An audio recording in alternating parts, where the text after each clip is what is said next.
Hey there, hi there, hello there, internet dwellers, and welcome to another episode of the GC Informer, with me, your weekend host, Orange Lightning. It's still very hot here, I wish it would get cooler so recording is easier, but oh well, let's get straight into the news. More and more games are coming out on Nintendo Switch, be it old games or new games. The library on the Switch is filling up, it is getting rather large. Obviously there's also a lot of in there, but as with every online library. But Broken Sword 5 is now coming to the Switch library, and it's got some additions. Revolution Software have revealed that the Switch edition of Broken Sword 5 is going to have some movies hidden within, which will be primarily interviews and commentaries from the creators of the game. So if you're interested in how the game was made and developed, then this is quite up your alley. There's also been a rejigging of the user interface so that players can seamlessly switch between Joy-Con controls and touchscreen. Other than that, the game looks pretty similar to versions on previous consoles and on PC. So if you have played it before and are done with it, it's probably not going to be the most exciting thing now to pick up on Switch. However, if you haven't played it, I've heard it's a relatively good game. I don't know, I'm in the not played it camp myself. So, however, it is looking like it's going to be about £25 on Switch. Oh, well, there you go, it's about £19 on Steam. I totally just had a look. So it's not massively far off its current price point, so that's not too bad. But if you are interested in seeing how games are made and more interviews and things from developers, then it's not a bad thing to have, and it's quite cool. FIFA 19 has a battle royale. No, it doesn't. But oh, do I wish that was a sentence that was real, because that would just be freaking amazing. The cherry on the cake for the battle royale genre of today.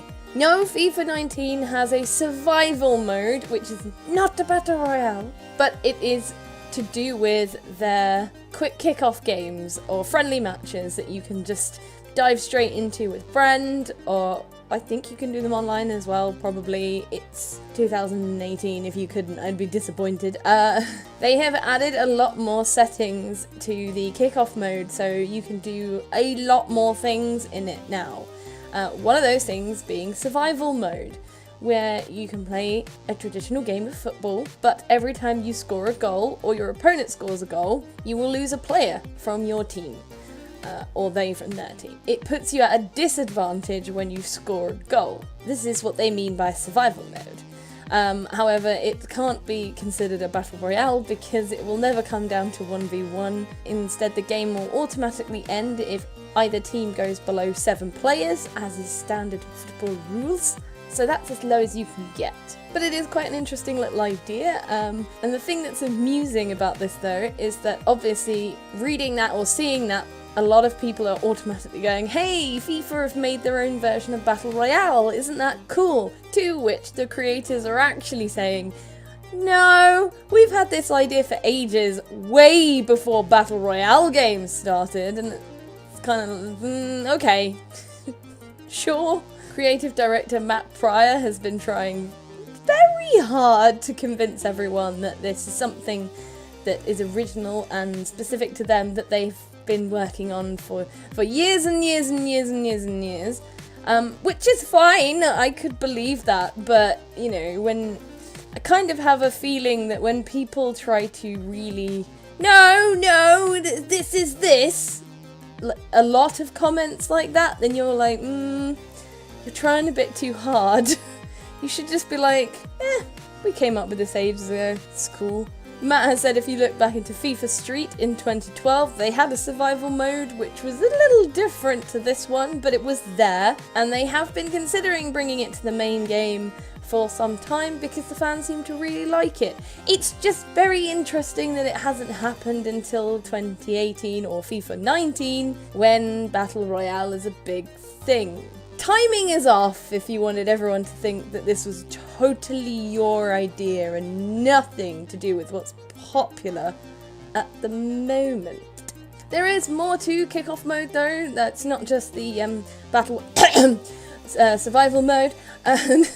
There is so many more things that you can do. There is setting manipulation, You can turn the rules off completely and have no referee.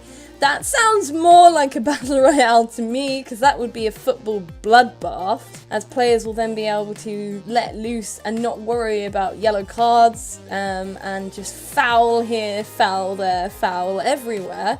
But also pesky offsides would not be a thing anymore, and oh my god are they the most annoying rule of football. But something else that it also introduced as well is a stat tracker, and so every time you play your friend, it will remind you of all your stats and your victories. So if you wanted to have a month-long challenge with your buddy, you wouldn't have to remember what happened after each session.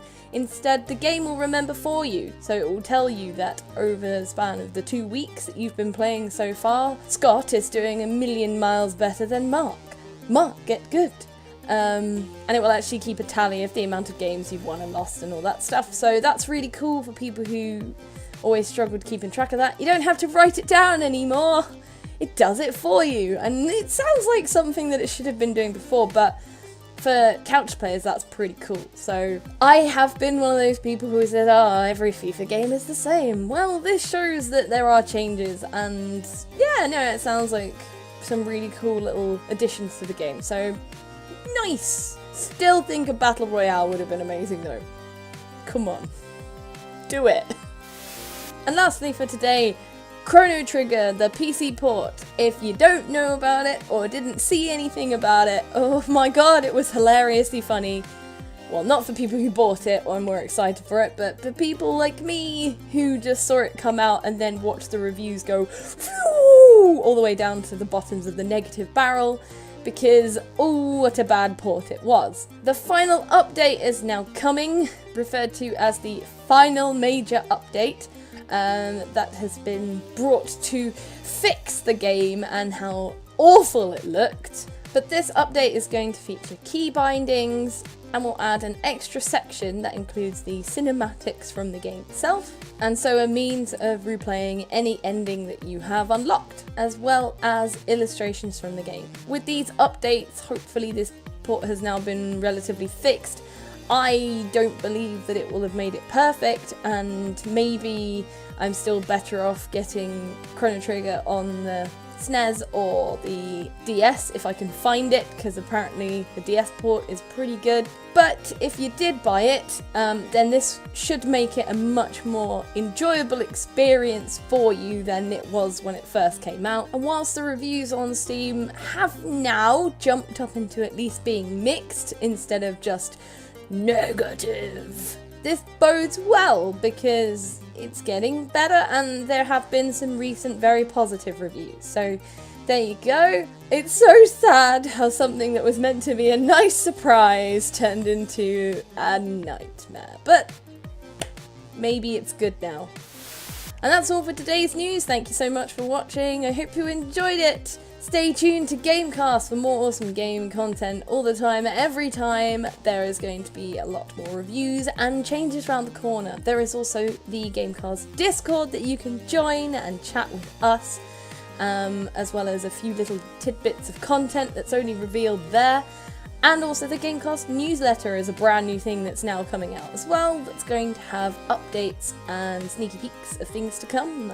You can get information about that on our Twitter page, so please do check that out. And do you want to be part of the team? Then absolutely get in contact with us. We'd love to hear from you. Do you want to talk about the news, write some reviews, or maybe you have a cool idea for a show that you want to pitch? We is listening. So thank you once again. I've been Orange Lightning. Enjoy the rest of your weekends. Take care for now. Bye!